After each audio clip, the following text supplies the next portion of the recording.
গ্রামের দৃশ্য। এজন্য আমি প্রথমে একটি পৃষ্ঠা ও একটি কালো কালারের পেন নিয়ে নিয়েছি। এরপরে দেখতে পাচ্ছ আমি উল্টা ভি শেপের মতো করে এরকম ভাবে একটি বাড়ি আঁকছি। এরপরে এই বাড়ির সাইডে আমি আরেকটি বাড়ি অঙ্কন করলাম।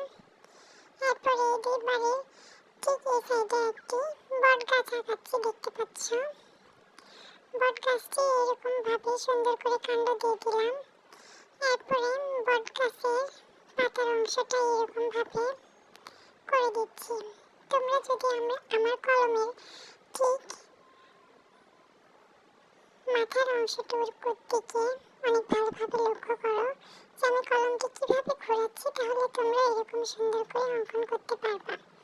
এরপর আমি গাছের কাণ্ড আবারও দিয়ে দিলাম। এগুলো হচ্ছে গাছের বাড়তি কাণ্ড। এরপর আমি এই সাইড থেকে ওই সাইড বরাবর একটি আঁকিয়ে নিলাম। এরপরে এই আঁকের ঠিক উপরের দিকে দেখতে পাচ্ছ আমি আবারও পাতার মতো এরকম দিয়ে দিচ্ছি। এটাতে বোঝাচ্ছে দূরে গাছ।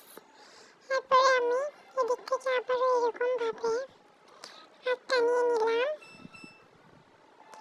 এরপরে আমি এই আঁকের উপরে এরকম ভাবে ছোট ছোট আবারও কয়েকটি আঁক দিয়ে বেড়া আঁকিয়ে নিলাম।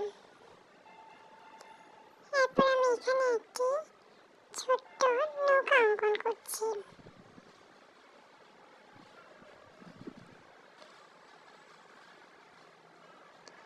এরপর নৌকার নিচের দিকে আমি পানি দিয়ে দিলাম এভাবে। এরপরে আমি ঘরের দরজা জানালা দিয়ে দিচ্ছি। প্রথমে দরজা আঁকালাম, এরপরে আঁকাচ্ছি জানালা। এই ঘরগুলোরও জানালা দিয়ে দিচ্ছি এবং জানালার ভিতরের দিকে এরকম ভাবে আঁক টানিয়ে দিচ্ছি। এরপরে এই ঘরের এই সাইডে আরেকটি দরজা অঙ্কন করলাম। এরপরে ঘরের চালের এখানে এরকম ভাবে দিয়ে দিলাম।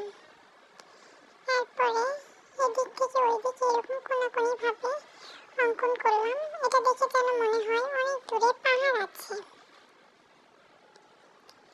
এরপর আমি পাহাড়ের উপরের দিকে যে ফাঁকা অংশটুকু আছে এখানে পাখি দিয়ে দিলাম। কেমন হয়েছে দৃশ্যটি অবশ্যই জানাবা। বাই।